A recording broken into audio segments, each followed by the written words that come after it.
Press ক্লাবে আজকে যারা সংবাদ সম্মেলন করেছে তারা ছাত্র অধিকার পরিষদের কেউ না, কিংবা তাদের সাথে ছাত্র অধিকার পরিষদের কোনো সংশ্লিষ্টতাও নেই।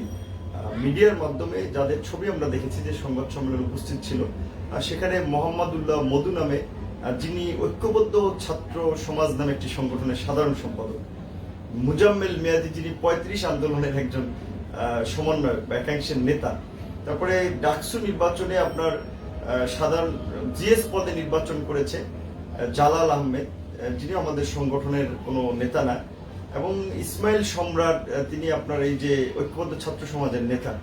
সেখানে এপিএম সোহেল আমাদের ছাত্র সংগঠনে আগে ছিল, এখন তিনি নাই, কারণ মে মাসেই তাকে সংগঠনের শৃঙ্খলা পরিপন্থী কাজে যুক্ত থাকে তাকে বহিষ্কার করা হয়েছে। আর আপনারা নিশ্চয়ই জানেন যে 2018 সালের কোটা সংস্কার আন্দোলন, সেটি সারা বাংলাদেশের ছাত্র সমাজের একটি স্বতঃস্ফূর্ত আন্দোলন ছিল। দল মত নির্বিশেষে সকল ছাত্র তরুণ যুবকরাই সেই আন্দোলনে অংশগ্রহণ করেছিল। সেই আন্দোলনটি গড়ে উঠেছিল বাংলাদেশ সাধারণ ছাত্র অধিকার সংরক্ষণ পরিষদের ব্যানারে।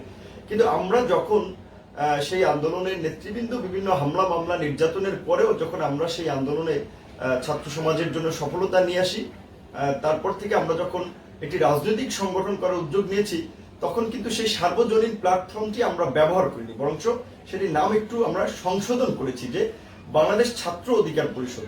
এবং এই 2 বছরের মধ্যেও যাদের ছাত্রত্ব শেষ হয়েছে তাদেরকে নিয়ে আমরা যুব অধিকার পরিষদ গঠন করেছি, এবং আমাদের শ্রমিকদের নিয়ে আমরা শ্রমিক অধিকার পরিষদ গঠন করেছি।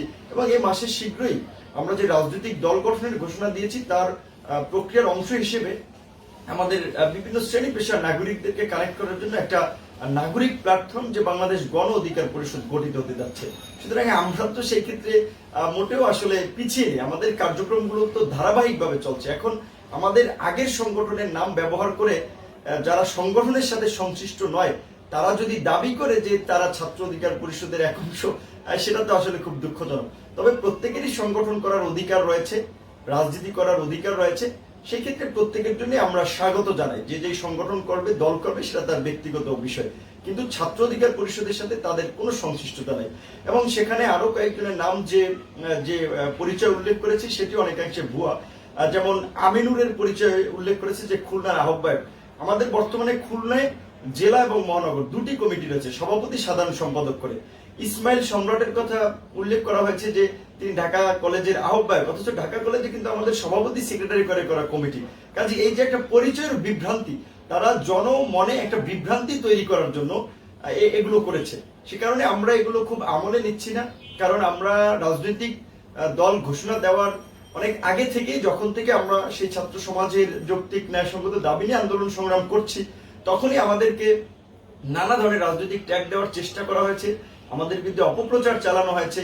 এবং সর্বশেষ যে জিনিসটা আমরা দেখছি, ঢাকা বিশ্ববিদ্যালয়ের এক ছাত্রীকে দিয়ে আমাদের নামে মিথ্যা মামলা করা হয়েছে, মিডিয়াকে দিয়ে আমাদের নামে প্রোপাগান্ডা ছড়ানো হয়েছে, এবং দেখা যাচ্ছে যে সেখানে সরকারি দলের নেতা কর্মীদের একটা সংশ্লিষ্টতা রয়েছে, এবং সরকারেরও 2-1 কর্মকর্তা ব্যক্তিদেরও একটা সংশ্লিষ্টতা রয়েছে। কাজেই প্রেস ক্লাবে যারা সংবাদ সম্মেলন করেছে এরা হয়তো সরকারি পৃষ্ঠপোষকতায় এগুলো করছে, কিংবা সরকারি যেটা বলে যে দলের নেতা কর্মীদের সহযোগিতায় এগুলো করছে। এবং আমরা মনে করি যে আমাদেরকে থামিয়ে দেওয়ার জন্য, আমাদেরকে দমন পীড়ন চালিয়ে আমাদেরকে পথ রুদ্ধ করার জন্য যে দীর্ঘদিন ধরে একটা অপচেষ্টা চলছে, এটা তারই একটা অংশ। ধন্যবাদ।